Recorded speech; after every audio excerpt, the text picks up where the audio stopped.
আগামী 30শে নভেম্বর তোমাদের West Bengal police কনস্টেবলের পরীক্ষা।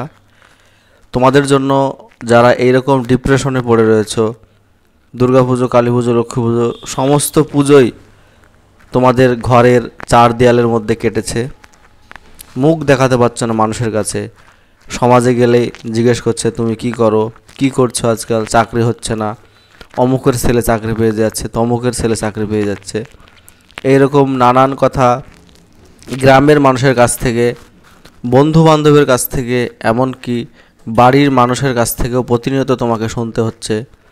তাদেরকে বলবো ভিডিওটি সম্পূর্ণ দেখবার জন্য। আমি একটা রুটিন তোমাদের জন্য প্রস্তুত করেছি 30 দিনের জন্য। যদি রুটিনটা ফলো করতে পারো 30 দিন, অবশ্যই তোমাদের উপকার আসতে পারে আমার মনে হয়। অনেকের অনেক রকমের সমস্যা থাকে, অনেকে কাজ থাকে, অনেকে হয়তো কোনো দোকানে কাজ করে, অনেকে হয়তো মাঠে কাজ করে।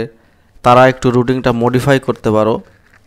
এবং তাদের উদ্দেশ্যও বলবো, ভাই তোমার চাকরি দরকার, বোন তোমার চাকরি দরকার, সেজন্য তোমাকে 1 মাস সমস্ত কিছু থেকে নিজেকে স্কিপ করে সম্পূর্ণ 4 দেয়ালের মধ্যে তোমাকে কিন্তু বন্দি করতে হবে। কম্পিটিশান হচ্ছে হাই, সেই কম্পিটিশানের মধ্যে থেকে তোমাকে কিন্তু একটা সিট দখল করতে হবে। সেই জন্য তোমাকে কিন্তু কিছু স্যাক্রিফাইস করতে হবে। আমরা একটা রুটিন প্রস্তুত করেছি তোমাদের জন্য। যদি তোমাদের সামান্যতম একটু কাজে লাগে রুটিনটা, আমাদের যে শ্রম সেটা সার্থক বলে মনে করব। চলো তারে আমরা যে রুটিনটা প্রস্তুত করেছি সেটা তোমাদের সামনে আলোচনা করি। প্রথমে যেটা বলবো যে বিষয়গুলো তোমার কাছে কঠিন লাগে কিংবা ট্রিকি যে বিষয়গুলো, সেইগুলো সবসময় চেষ্টা করবো সকালের দিকে করতে। সেই জন্য প্রথমে আমরা যে বিষয়টি রেখেছি সেটা হচ্ছে রিজয়নিং।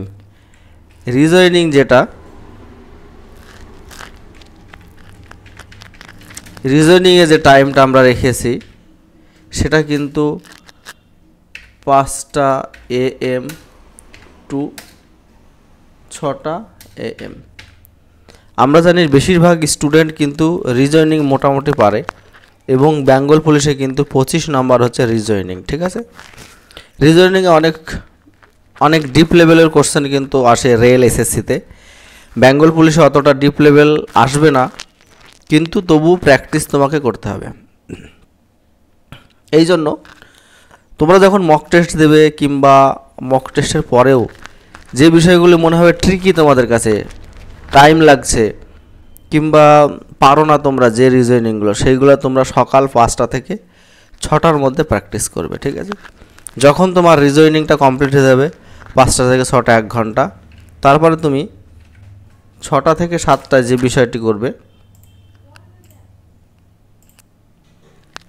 6টা AM টু 7টা AM, এই যে সময়টা তুমি একটু হাঁটাচলা করবে সকালবেলাতে উঠে। এটা অবশ্যই দরকার। যদি বাড়ির পাশে মাঠ থাকে, মাঠে একটু হাঁটাচলা করলে এবং কিছু সামান্য একটা কিছু খেয়ে নেবে, বুঝলে তো, নট ফাস্ট ফুড। ঠিক আছে, কিছু একটা দেখা গেলো কোনো কিছু ছোলা ভিজিয়ে রাখলে কিংবা খেজুর ভিজিয়ে রাখলে, এরকম কিছু জিনিস, যদি গম ভিজিয়ে রাখতে পারো, তারপরে মটরশুঁটি ভিজিয়ে রাখতে পারো, এইসবগুলো কিছু একটু হালকা খাবার তুমি খেয়ে নেবা। ঠিক আছে, খেয়ে নেওয়ার পরে এটা কিন্তু 6টা থেকে 7টার মধ্যে তোমাকে করতে হবে।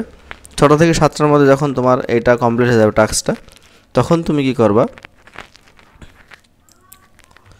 তখন তুমি শুরু করবা ম্যাথ যেটা শুরু করবা, সেটাই টাইম আমি দিয়েছি 7টা টু 10টা AM।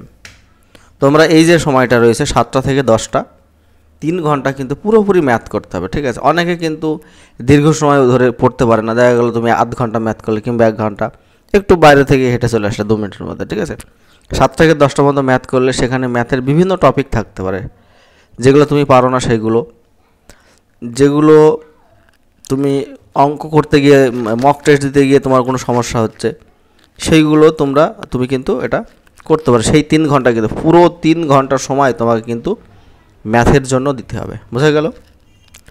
হয়ে গেল এটা টপিক। এই টাস্কটা যখন কমপ্লিট হয়ে যাবে 7টা থেকে 10টা, তখন তুমি কি করবা, 10টা টু 11টা AM যে সময়টা রয়েছে, 10টা থেকে 11টা, এই সময়টাতে তুমি কি করবা, খাবার, সকালে যে খাবারটা সেটা তুমি কিন্তু খাবে, যে যাই খাবার করুক না, অনেকে ভাত, অনেকে রুটি, যাই হোক না কেন, এই সময় তুমি 10টা থেকে 11টার মধ্যে খেয়ে নিলে, ঠিক আছে। একটু রেস্ট নিলে, ওখানে রেস্ট এবং খাওয়া, ঠিক আছে। দেখা গেলো একটু 5 মিনিট 10 মিনিটের পাওয়ার ন্যাপ নিতে পারো শুয়ে শুয়ে, কিংবা মোবাইলে একটা গান শুনতে পারো, ঠিক আছে। 10টা থেকে 11টা এই টাইম। তারপরে যে টাইমটা আসবে, সেই টাইমটা যেটা বলবো আমি, সেটা হচ্ছে নেক্সট যে টাস্কটা দেবো, সেটা হচ্ছে 11টা AM টু 2টো PM। এটা হচ্ছে ভাইটাল টাইম, এটা হচ্ছে মক টেস্ট। এই টাইমটাই কিন্তু তোমাদের মক টেস্ট দিতে হবে, বোঝা গেল।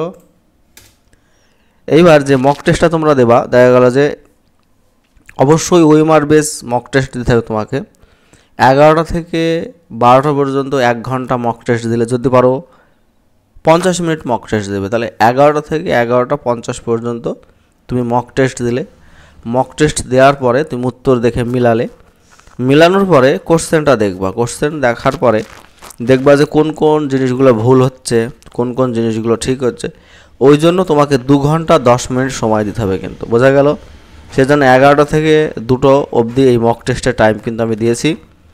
11 থেকে 11:50 পর্যন্ত তুমি পরীক্ষা দিলে, পরীক্ষা দেওয়ার পর 10 মিনিটের মধ্যে তোমার উত্তর মেলানো হয়ে যাবে।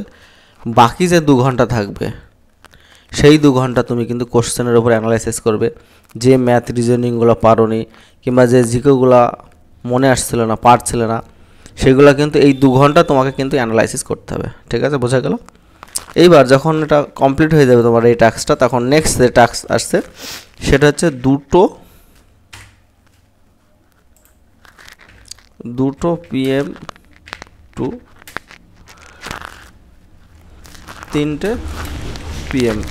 এই যে সময়টা আছে 1 ঘন্টা, এই 1 ঘন্টা তোমাকে কী করতে হবে, স্নান এবং খাওয়া দাওয়া, ঠিক আছে। দুপুরে যে স্নান এবং খাওয়া দাওয়া, এই 1 ঘন্টার মধ্যে তোমাকে কিন্তু সারতে হবে, বোঝা গেল। তারপরে যে সময়টা তোমার সামনে থাকবে, 3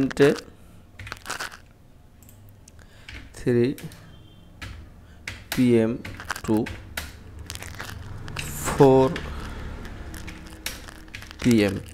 এই যে সময়টা তোমার সামনে থাকবে 3 PM টু 4 PM, এই যে সময়টা আছে, এটা তুমি কারেন্ট অ্যাফেয়ার্সের জন্য দেবে।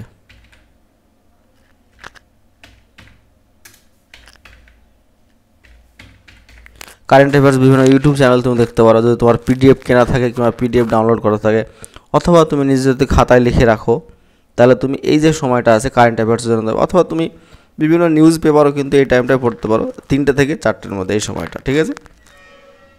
তারপরে যে নেক্সট টাইম আসছে সেটা হচ্ছে 4 PM টু 6 PM।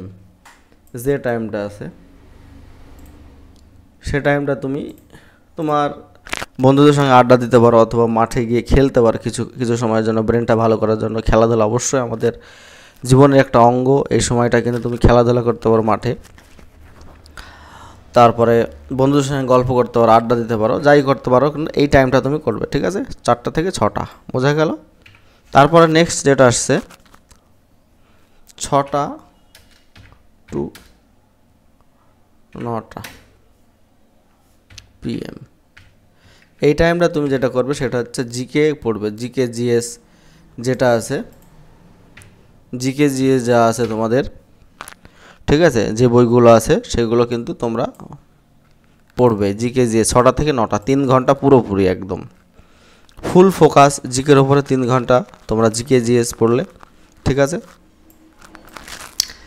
পড়ার পরে 9টা যখন বেজে যাবে, 9টা PM টু 10টা PM, এই যে সময়টা, এই সময়টা তোমরা রাত্রে যে ডিনার সেটা করবে। 1 ঘন্টা ডিনার এবং রেস্ট, সাময়িক যে রেস্ট, সেটা কিন্তু করতে পারো, ঠিক আছে, 9টা থেকে 10টা, বোঝা গেল। এইবার যখন 10টা বেজে যাবে, 10টা PM টু 10 10:30 PM এই যে সময়টা রয়েছে, এই সময়টা তোমরা কি করবে, যে ইংলিশ যে রয়েছে, ইংলিশ কিন্তু সবাই পারে না, সবার অনেকের সমস্যা, বেশিরভাগই আমারও এমনকি সমস্যা রয়েছে। 10টা থেকে 10:30 পর্যন্ত যে সময়, এই সময়টাতে তুমি যেটা করবে সেটা হচ্ছে ইংলিশটা একটু দেখবে। ইংলিশটা যেরকম অনেক রকম মোবাইল থেকে তুমি ইংলিশটা দেখতে পারো, কিংবা প্রিভিয়াস ইয়ারে যে দেখা গেলো যে বিষয়গুলো রয়েছে টপিক, সেই জিনিসগুলি আধ ঘন্টা তুমি অ্যানালাইসিস করবে, প্রত্যেক দিন পড়বে ইংলিশ, ঠিক আছে। তারপরে নেক্সট যে আধ ঘন্টা থাকবে তোমার সময় হাতে, 2 PM এই যে সময়টা থাকবে তোমার হাতে 30 মিনিট, এই সময়টাতে তুমি যে কাজটা করবে, আগামীকাল অর্থাৎ যে টাস্কগুলি করবে, তুমি যে ম্যাথগুলি করবে, যে জিআইগুলি করবে, যে জিকে পড়বে, সেটি কিন্তু খাতায় লিখে রাখবে, ঠিক আছে। খাতায় লিখে সেই অনুপাতে তুমি কিন্তু আগামীকাল শুরু করবে। তখন 11টার সময় তুমি ঘুমিয়ে পড়বে, 11টা ঘুমানোর পর তারপর আবার নেক্সট ডে তোমার শুরু হবে। এইভাবে যে প্রস্তুতিটা তোমরা যদি তুমি 1 মাস করতে পারো, নিতে পারো, এর জন্য কিন্তু অনেক সমস্যা হবে, প্রথমের দিকে খুবই কষ্ট হবে। 2-4 দিন করার পরে কিন্তু তোমার অটোমেটিক এই অভ্যেসে পরিণত হবে, তখন দেখবে কিন্তু এটা ভালো লাগবে তোমার, বুঝলে তো।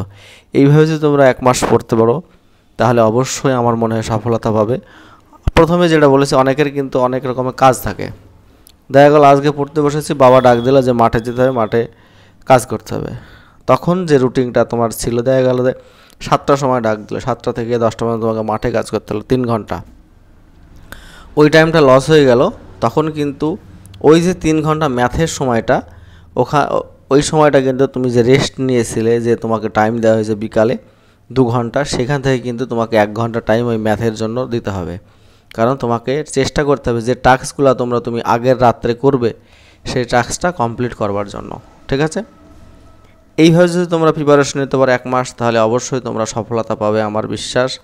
যতই কম্পিটিশন হোক না কেন, যতই হাই কাট অফ যাক না কেন, সফলতা তোমাদের সামনে কিন্তু চলে আসবে। কারণ তুমি যদি ভাবো যে চাকরি করবো, এটা করলে কিন্তু হবে না, তোমাকে আগে প্রিপারেশান নিতে হবে। প্রিপারেশান যদি না নাও, তাহলে সফলতা অবশ্যই পাবে না। ধন্যবাদ ভিডিওটি দেখবার জন্য। যদি ভিডিওটি ভালো লাগে অবশ্যই লাইক, শেয়ার করবে আর কমেন্ট করবে। আর যদি ভিডিওতে নতুন হও, অবশ্যই চ্যানেল নতুন হলে অবশ্যই চ্যানেলটি সাবস্ক্রাইব করে পাশে দিয়ে বেল আইকনটি বাজিয়ে রাখবে।